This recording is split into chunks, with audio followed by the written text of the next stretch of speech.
দর্শক আপনারা নিশ্চয়ই দেখতে পাচ্ছেন আসলে কালো ধোঁয়ায় ছেয়ে গেছে পুরো এলাকা এবং সেটি বলা যায় আকাশের সাথে অনেকটা মিশে গেছে এমনটি দেখা যায় সাদা চোখে আসলে কালো ধোঁয়া অনেক বেশি এবং আগুনের যে লেলিহান শিখা সেটি তো আছেই।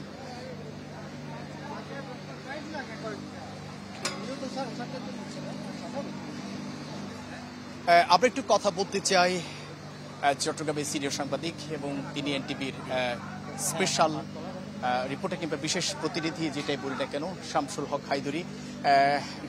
শামসুল হক হায়দরি, আপনাকে স্বাগত জানাচ্ছি চ্যানেল 24-এ। এটি নিশ্চয়ই আসলে একটি দুর্ঘটনা তো বটেই। আপনি তো এখানে দীর্ঘদিন ধরে সাংবাদিকতা করছেন। এ ধরনের আগুন নিয়ন্ত্রণে আনতে আসলে ফায়ার সার্ভিসের এখন যে ইউনিট এটি আসলে কতটুকু পর্যাপ্ত কিংবা আরো প্রয়োজন হতে পারে কিনা আপনি কি আসলে মনে করছেন? আমরা আসলে একটা প্রত্যাশা করছি বলতে পারি সেটি যেটা আমরা আজকের ঘটনা থেকে আমরা যেটা আরো একবার দেখলাম যে এখানে ফায়ার সার্ভিসের সক্ষমতার মধ্যে সীমাবদ্ধতা আছে। যে এখানে একটি স্পর্শকাতর একটা এলাকা, রপ্তানি প্রক্রিয়াজাতকরণ অঞ্চল। এই অঞ্চলের প্রতিটি কারখানাই অত্যন্ত গুরুত্বপূর্ণ এবং এগুলো আমাদের এগুলো রপ্তানি বাণিজ্যের দেশে বিশাল একটা ভূমিকা রাখে। তো এখানে যেটুকু আমরা আজকে এসে এখানে দেখলাম এবং আশপাশে যারা প্রত্যক্ষদর্শী ছিল তাদের থেকে শুনলাম যে দুর্ঘটনা শুরুর প্রায় কাছাকাছি সময়ে ফায়ার সার্ভিস এসে পৌঁছে গেছে ঘটনাস্থলে। এটি খুবই ভালো একটা সংবাদ। তবে তারা তো অনুমান করতে পারে না যে আগুনটা একটা ভবনে আগুন লাগছে, এটা ভেবে এসছে। কিন্তু ভবনটা ছিল 8 তলা। এই 8 তলার উপরতলায় আগুন লাগাতে তো শুরুতেই ফায়ার সার্ভিসের ওই গাড়িগুলো আসেনি, যে গাড়িগুলো একটু লম্বা সিঁড়ি দিয়ে উপরে পানি ছিটানো যায়। তারা এসে দেখলেন যে এখানে আরও ওইসব ব্যবস্থাও রাখতে হবে এবং তারা সাথে সাথে সেই ব্যবস্থা করেছেন। চেষ্টা করা হচ্ছে, পাশাপাশি নৌবাহিনী, বিমান বাহিনী তাদের অগ্নি নির্বাপন যে কার্যক্রম তারাও এসে কাজ শুরু করেছে। কিন্তু বিষয়টা হচ্ছে যে এই যে কারখানাটার মধ্যে এই যে কিছু কেমিক্যাল জাতীয় কিছু থাকতে পারে, ওই রাবার জাতীয় অর্থাৎ প্লাস্টিক জাতীয় পণ্য থাকতে পারে, যে কারণে আগুনটা নিভে আসছে না। আগুনের ব্যাপ্তিটা বেড়ে গেছে, হয়তো এই জন্য একটু সময় লাগতে পারে।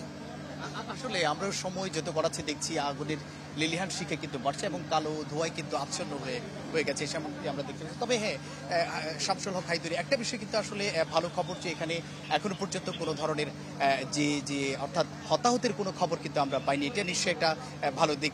আমরা হয়তো ধারণা করছি যে এক্ষেত্রে এই কারখানা যারা কর্মকর্তা হয়তো আছেন তারাও হয়তো যে প্রাথমিক তাদের যে ব্যবস্থা সেটি হয়তো নিয়েছিলেন। তো আমরা এখানে আরেকটা বিষয় যেটি দেখতে পাচ্ছি যে উৎসুক জনতা সেটিও কিন্তু নেই। তো সব মিলে তারা যে চেষ্টা সেটি কিন্তু আমরা দেখতে পাচ্ছি। এরপরে যদি আপনাকে একটু বলি যে এখানে সেনাবাহিনী, আপনিও বলেছেন সেনাবাহিনী যুক্ত হয়েছেন, নৌবাহিনী যুক্ত হয়েছেন, আপনি বিমান বাহিনীর কথাও বলেছেন যুক্ত হয়েছেন। তো আমরা আশা করছি হয়তো কম সময়ের মধ্যে এবং যে প্রত্যাশিত সময় সেই সময়ের মধ্যে আসলে তারা শেষ করবে এমনটি কিন্তু আমরা আশা করছি। আরেকটি বিষয় যদি একটু বলতেন, আমরা অন্যান্য সময় যে অন্যান্য ঘটনায় কিংবা অন্যান্য এই ধরনের অগ্নিকাণ্ডের ঘটনায় উৎসুক জনতা কিন্তু একটা ভিড় করে, সেক্ষেত্রে একটা বড় ধরনের বেগ পেতে হয়, কিন্তু এই জায়গায় এসে সেটি হয়তো তাদের সেই বেগ পেতে হচ্ছে না। এই বিষয়টা যদি আপনি একটু বলতেন। এটা বিষয়টা কয়েকটি বিষয় আমাদের কাছে খুব উল্লেখযোগ্য এবং ইতিবাচক মনে হয়েছে। সেটা হচ্ছে যে উৎসুক জনতার ভিড় কম হওয়ার কয়েকটি কারণ আছে। প্রথম কারণ হচ্ছে এটা একটি নিয়ন্ত্রিত এলাকা এবং এখানে একটা শৃঙ্খলার সাথে এখানে যারা কর্মচারী কর্মকর্তা যারা তারা চলাফেরা করেন তাদেরকে নির্দিষ্ট একটা নিয়ম কানুন মেনে চলতে হয়, ফলে তাদের কোনো ভিড়ভাট্টা এখানে সহজে হচ্ছে না। পাশাপাশি এখানে যারা নিরাপত্তা বাহিনীর যেসব সদস্য তারাও চেষ্টা করছেন যাতে করে কাছাকাছি কেউ না আসেন, নতুন কোনো দুর্ঘটনা যাতে না হয়। তো আমাদের জন্য সুখের খবর, এত বড় একটি ভবন, এতগুলো লোক সেখানে কয়েক হাজার লোক কাজ করে, কিন্তু কোনো লোক ক্ষতি হয়েছে এমন খবর আমরা পাইনি। এটি একটি তো আল্লাহর রহমত অবশ্যই আমরা বলবো। পাশাপাশি আরেকটা বিষয় হচ্ছে অগ্নিকাণ্ডের ঘটনাটা এমন সময় হয়েছে যখন লাঞ্চের সময় ছিল, সবাই লাঞ্চের মধ্যে গিয়েছিল এবং সেখান থেকে তারা শুনতে পেরেছে যে এখানে আগুন দেখা যাচ্ছে। এই খবর দ্রুত ছড়িয়ে পড়ে এবং তারা দ্রুত সিদ্ধান্ত নেয় ভবন ছেড়ে নেমে যাওয়ার জন্য। এটা তাদের একটা সচেতনতা ছিল।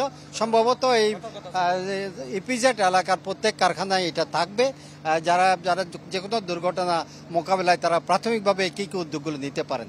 তো সার্বিকভাবে বিষয়টা অন্যত্র হলো হয়তো আমরা আরও অনেক দুঃসংবাদ পেতে পারতাম। এই ক্ষেত্রে অনেক বড় দুর্ঘটনা, অনেক বড় আগুন, কিন্তু সেই পরিমাণ আমাদের আল্লাহর রহমতে মানুষজনের তেমন ক্ষয়ক্ষতি হয়নি।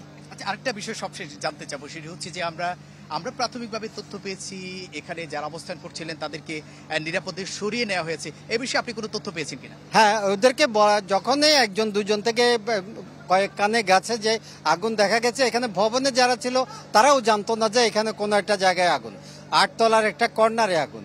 দ্রুত এই আগুনটা যারা দেখেছে তারা যখন নিশ্চিত করেছে তখন তাড়াতাড়ি কর্তৃপক্ষ তাদেরকে সবাইকে সুশৃঙ্খলভাবে দ্রুত নেমে যাওয়ার জন্য বলেছে।